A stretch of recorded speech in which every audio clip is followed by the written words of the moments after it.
We talked flag football on Tuesday. Now we're talking flag football again. This is of the men's variety, and Joel Lipinski is joining us from Saskatoon. He is one of the assistant coaches with the men's team. Joel, okay, first off, still no players from Saski on the men's team. Is that right? Yeah, no, and unfortunately not right now. I'm the only Sask boy right now, but we'll have, again, probably our tryouts all across Canada again going in Feb. So if anybody out there wants to give it a go, we'll be out. We'll have some combines rolling. So the last time you guys played was June in Los Angeles. Nice showing there. Before we get into kind of how things went there, what's the team been doing since June? Because now you guys are getting ready for Panama City this weekend. Yeah, no, it's kind of obviously just the geographical constraints of Canada. I mean, we have people from all over the place, and so get everybody together is not the easiest thing in the world. So, again, we obviously sending out strength conditioning programs to everybody, and they've kind of been keeping up with that. And then also just everybody's been playing in their own respective flag leagues. So, I mean, Montreal and Sask, we have massive flag leagues, and so out in Montreal, the guys, even for nationals, our guys just put their team together and just decided to enroll themselves in that, and had 90% of the guys. Luckily, they won nationals, and so that's been that kind of just keeping up with their respective clubs and their strength conditioning, just kind of making sure they're ready for the tournament here in the next 2 days. What in Los Angeles, I think there was a surprise against the U.S., right? Kind of caught them off guard. How did that go from your eyes? Yeah, at the end of the day, man, we're looking ahead here too. Not going to lie, that's something we had scheduled on our calendar. And man, when we come back with when we play them, they're in our group. So I mean, we play them at 4:45 on Saturday, and let's just say they'll probably be very prepared for that game. So we're going to have to make sure we're on our A game for sure. That's the best, though, right? Now you've kind of awoken the giant. So to speak, and let's see what you got. You talk about the pool play. Who are you guys going to be playing in Panama? Yeah, so we have in our pool we have Colombia, Guatemala, the States, and Brazil.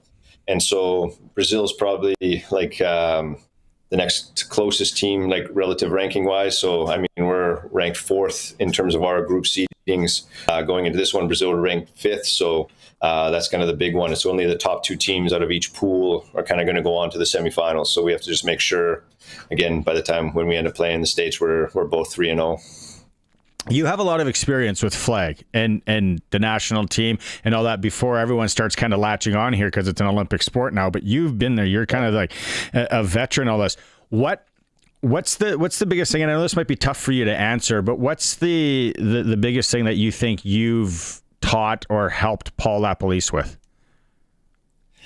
Oh, that's a good question. I guess just the nuances of the game. I would say, just even small things talking with Lapo, his mind is nuts. He's kind of the rain man on the team here too. Where his mind goes, you say one thing, and it's actually just nuts, the concepts and where his mind's gone with this. And it's been really cool, having somebody who's been a head coach in the CFL for how many years, and then offensive coordinator as well, to kind of come in and then just to kind of honestly have such a different lens of what this game is, but then kind of even manipulating, obviously, what a good scheme and good systems are and progressions to kind of manipulate towards the flag game. He did so much of that kind of being on his own, but he just different things. He's hey, man, I got this coverage. How would you cover it? And it was just okay, well, this is what I would do against this. And then, okay, well, what if we run this, say, whatever poison concept? I'm just well, man, that would actually be unreal. That would be very hard to cover.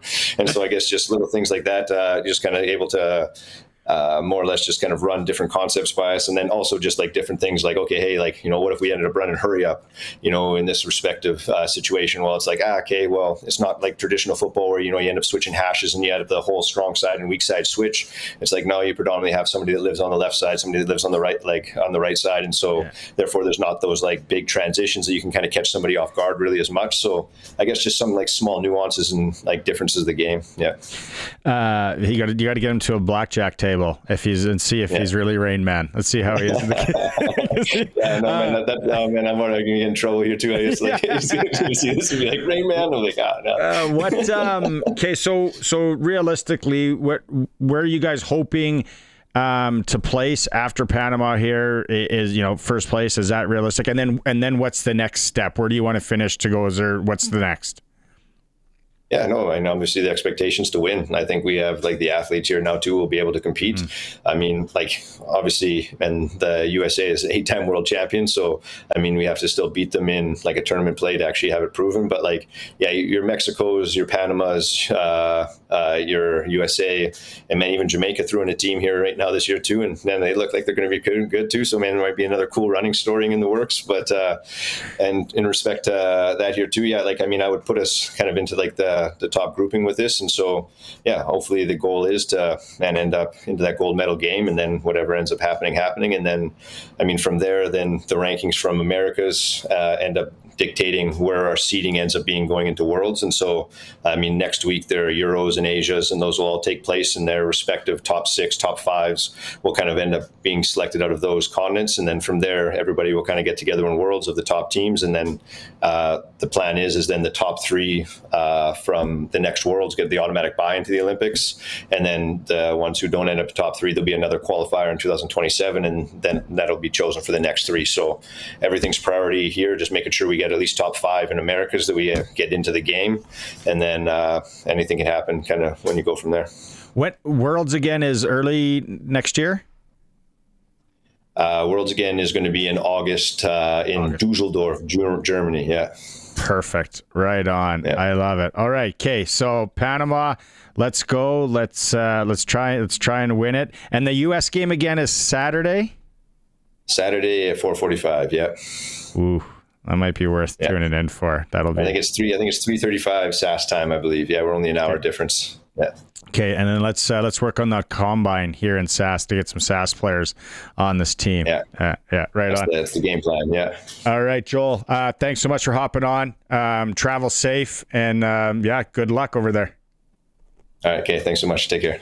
That's it.